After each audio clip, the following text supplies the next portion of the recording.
Assalamualaikum warahmatullahi wabarakatuh. Kami dari kelompok 2 akan menjelaskan tentang Global Segmentation and Positioning. Di sini kelompok 2 beranggotakan saya sendiri, Mudita Wibowo dengan NRP 184010139 dan teman saya. Saya Muhammad Midas Rezaldi dengan NRP 1840101392. Dan saya Muhammad Rafi Syahrir dengan NRP 184010418. Oke, kita langsung saja mulai ke slide pertama.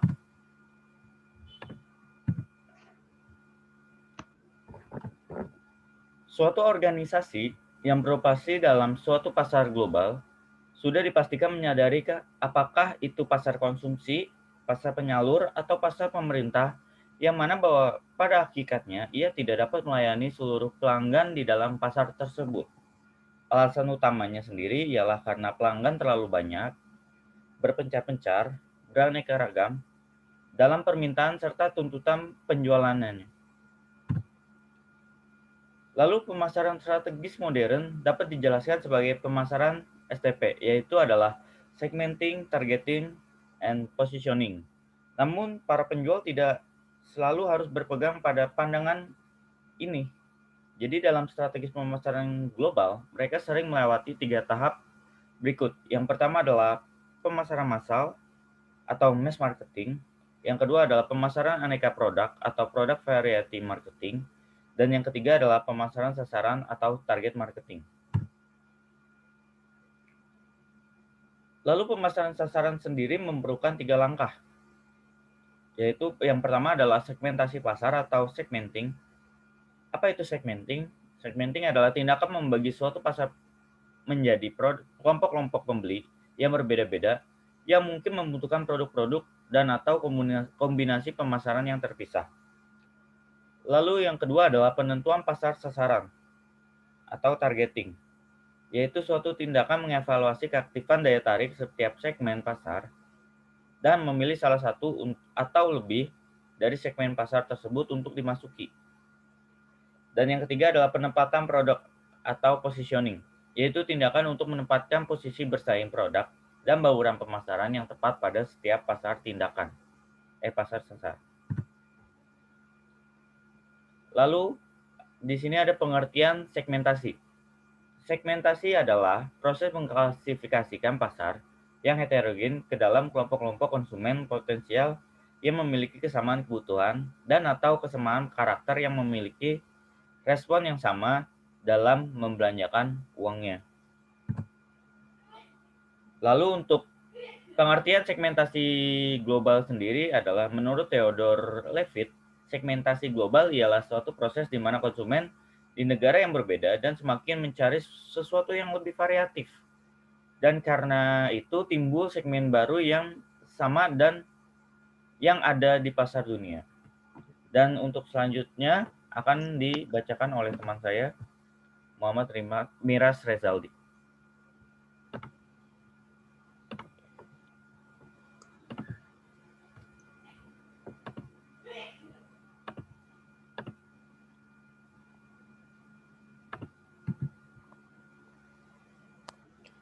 Kemudian untuk penjelasan mengenai segmentasi di ruang lingkup pasar global sendiri, yaitu adalah tindakan untuk membagi pasar yang heterogen di negara-negara yang berbeda-beda menjadi kelompok-kelompok pembeli yang berbeda-beda pula, yang mana memiliki kebutuhan, karakteristik yang berbeda, dan mungkin membutuhkan produk atau bauran pemasaran yang terpisah dan yang ada di pasar dunia.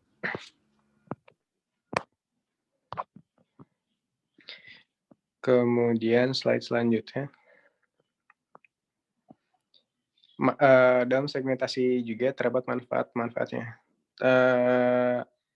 Terdapat 5 manfaat yang ada di PowerPoint, yaitu manfaat yang pertama itu dapat digunakan untuk mengukur usaha promosi sesuai dengan waktu reaksi pasar yang cukup besar.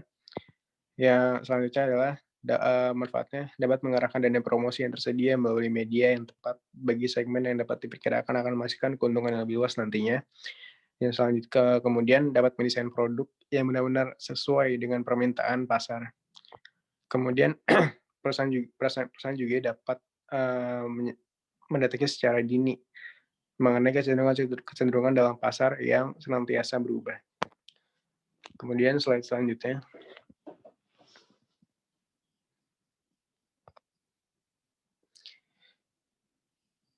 Banyak pemasar baik itu lokal, luar negeri, multinasional, transnasional maupun global memiliki dasar-dasar ketika ingin melakukan segmentasi. Umumnya terdapat empat segmentasi, yaitu adalah segmentasi geografis, demografis, psikografis, dan segmentasi perilaku. Untuk segmentasi geografis adalah satu tindakan untuk membagi pasar menjadi kelompok-kelompok berdasarkan negara, wilayah atau daerah, ada yang negara bagian, kota, bahkan lingkungan sekitarnya.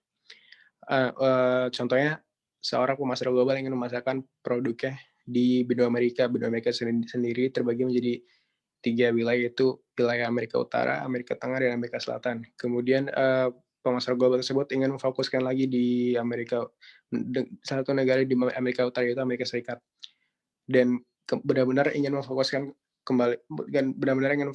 lagi produknya untuk dipasarkan di negara bagian Amerika Serikat. Negara-negara bagian Amerika Serikat itu terdiri dari banyak sekali seperti Florida, Orlando, Toronto, Ohio, dan lain sebagainya.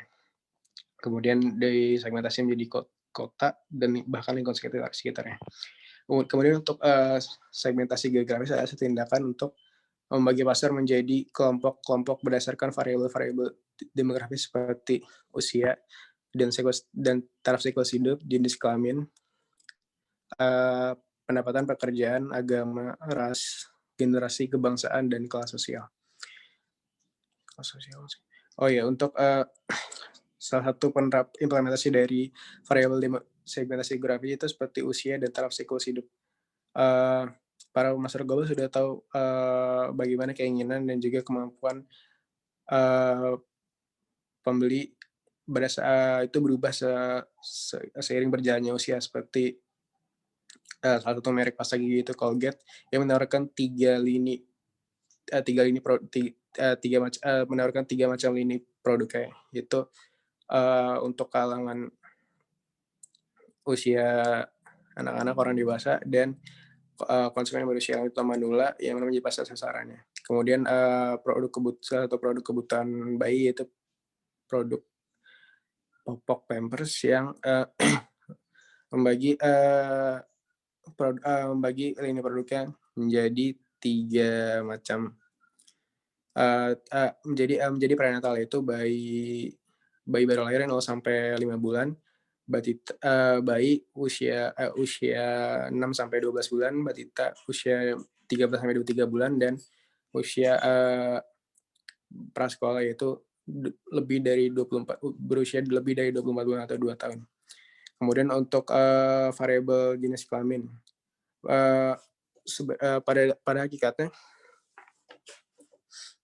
sejatinya pria dan wanita mempunyai sikap atau perilaku yang berbeda, sebagian berdasarkan susunan genetik dan mungkin sebagian juga karena kehidupan sosial. Misalnya, para wanita cenderung berpikiran komunal, sedangkan pria cenderung lebih ekspresif dan diarahkan oleh tujuan.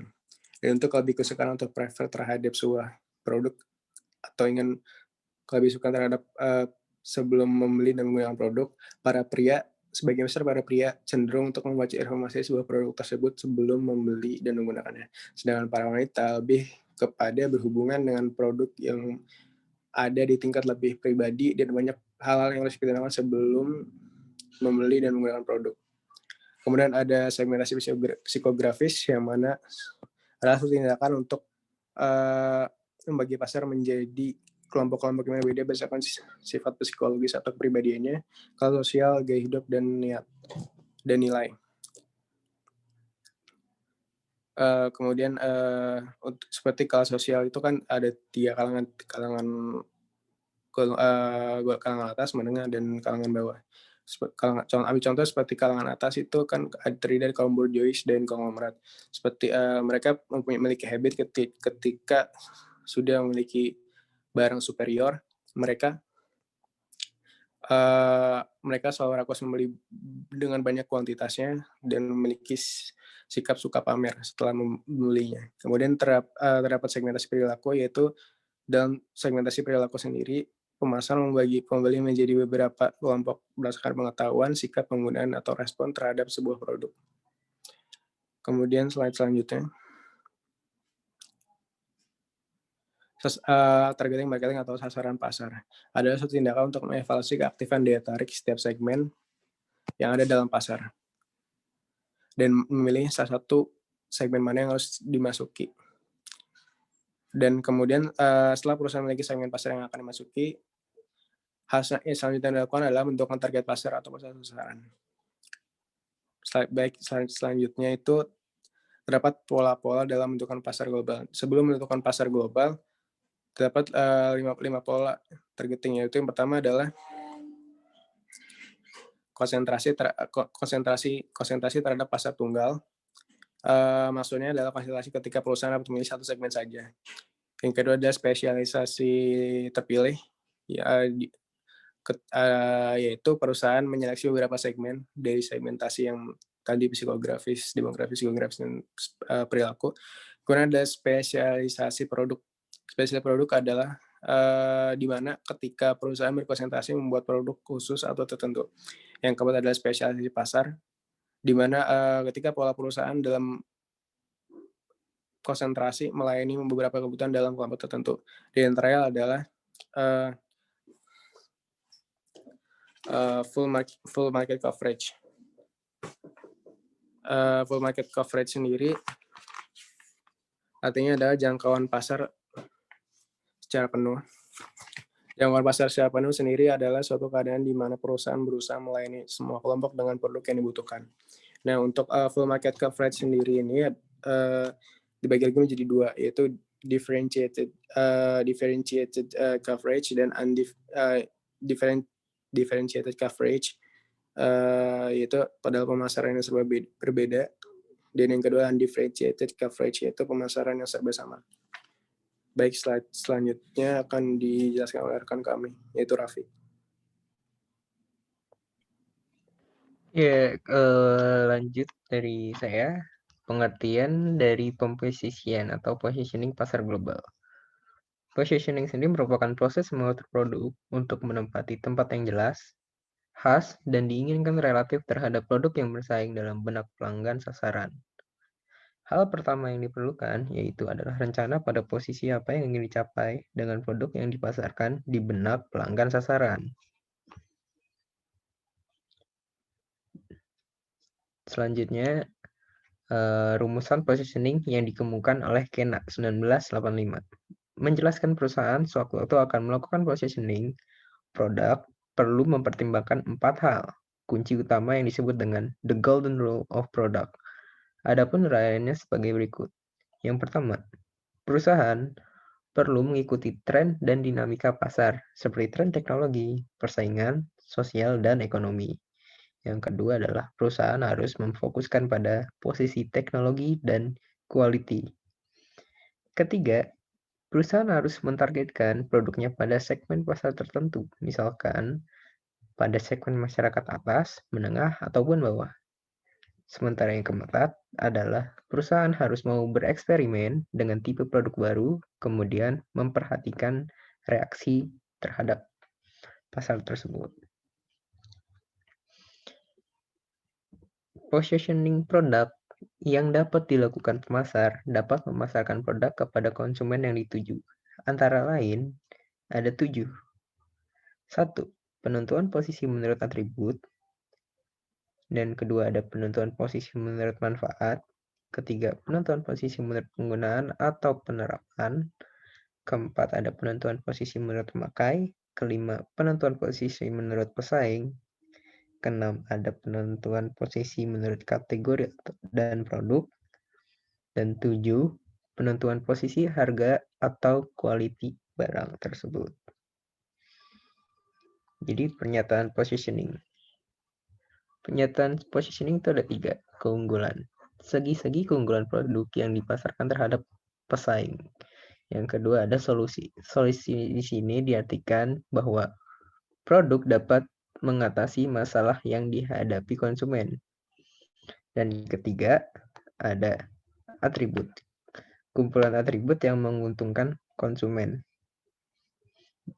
Jadi, dalam pernyataan positioning sendiri itu ialah pernyataan yang berisi kata-kata yang diolah dalam bentuk rangkaian kalimat yang menarik, yang mana disampaikan dengan manis.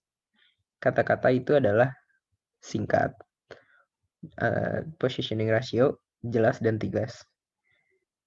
Kita breakdown lagi.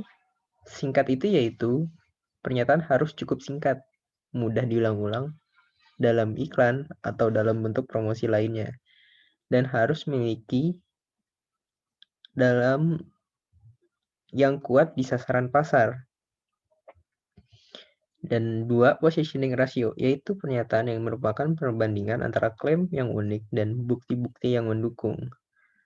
3, jelas dan tegas. Bukti pernyataan tersebut itu harus dinyatakan dengan jelas dan tegas, datang berbagai dari sumber, seperti pengalaman yang panjang dalam bidang tertentu, hasil-hasil studi dari mulut ke mulut, atau dalam artian kepercayaan masyarakat, atau publisitas yang ada. Serta kita juga harus tahu pembedaannya dari konteks, konten, dan IT. Ya, untuk itu Sekian dari kelompok kami mengenai pemosisian dan segmentasi pasar global. Terima kasih.